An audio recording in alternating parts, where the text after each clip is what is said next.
यह आदमी जानता था कि समुद्र में एक विशाल शार्क है। उसने किसी को नहीं बताया। जब उसकी मंगेतर और दोस्त पानी में खेल रहे थे, वह अपनी साली के साथ किनारे पर छिप गया। यह देखकर बाकी लोग उसका मजाक उड़ाने लगे और उसे पागल कहने लगे। उन्हें क्या पता था कि वह आदमी दोबारा जन्म ले चुका है। पिछले जन्म में उसने अपनी मंगेतर और दोस्तों को एक सुनसान द्वीप पर घूमने के लिए पैसे देकर ले गया था। अचानक वे गहरे समुद्र की शार्क से टकरा गए। जैसे ही वे कायक से भाग रहे थे, शार्क ने कायक पर हमला किया। आदमी समुद्र में गिर पड़ा। उसने घबराकर अपनी मंगेतर और दोस्तों से उसे खींचने को कहा, लेकिन उसने एक चौंकाने वाला सच जाना। उसकी मंगेतर का एक दोस्त के साथ अफेयर था और वह गर्भवती थी। फिर उसने चप्पू उठाया और आदमी पर वार किया। वह उसका खून बहाकर शार्क को दूर ले जाना चाहती थी ताकि उन्हें भागने का मौका मिले। जब आदमी ने आंखें खोली तो उसने खुद को उसी दिन वापस पाया जब वे समुद्र गए थे। पहले तो उसने सोचा यह एक बुरा सपना था। तभी नाव किराए वाली कंपनी का फोन आया। उन्होंने बताया कि समुद्र में जल्द ही बवंडर आएगा। कर्मचारियों की सुरक्षा के लिए नाव कम से कम 3 दिन तक सुनसान द्वीप तक नहीं पहुंच पाएगी। उसी समय आदमी ने पानी में फिर शार्क देखी। तभी उसे एहसास हुआ कि वह पुनर्जन्म ले चुका है। उसने तुरंत सबको किनारे लौटने को कहा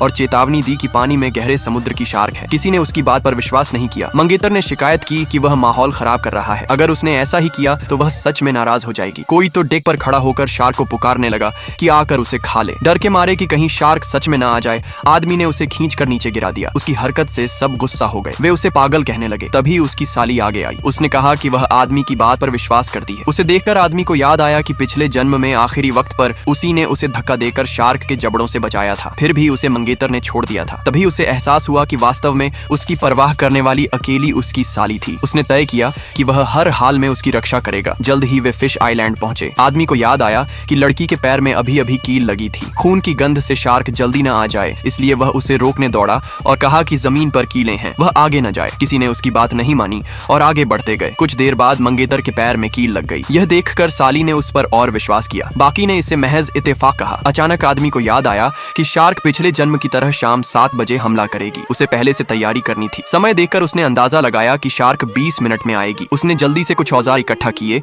और यॉट पर जाकर ऊपर से कायक उतारा, क्योंकि उसे साफ याद था कि पिछले जन्म में मंगेतर और दोस्त कायक से भागे थे। साली ने उसके काम को हैरानी से देखा और पूछा कि वह ये सब किनारे पर क्यों ला रहा है। आदमी ने कहा कि वह उसके पास ही रहे। उस समय बाकी लोग पानी के पास नाच रहे थे। उसने आखिरी बार चेतावनी दी कि शार्क आने वाली है, लेकिन वे अब भी उसे बकवास समझते रहे और उसे कायर कहने लगे। आदमी ने आगे बहस नहीं की। उसे पता था कि अब कोई उसकी बात नहीं मानेगा। उन्होंने तो उस पर पानी तक फेंका। साली तुरंत उसका बचाव करने खड़ी हो गई। आदमी ने समय देखा और समझा कि शार्क के हमले का समय हो गया है। उसने साली का हाथ पकड़ा और किनारे की ओर दौड़ा। बाकी लोग खतरे से अनजान खेलते रहे। आदमी किनारे पर छिपकर गिनती करने लगा। 5 सेकंड बाद शार्क ने सच में फिर हमला कर दिया।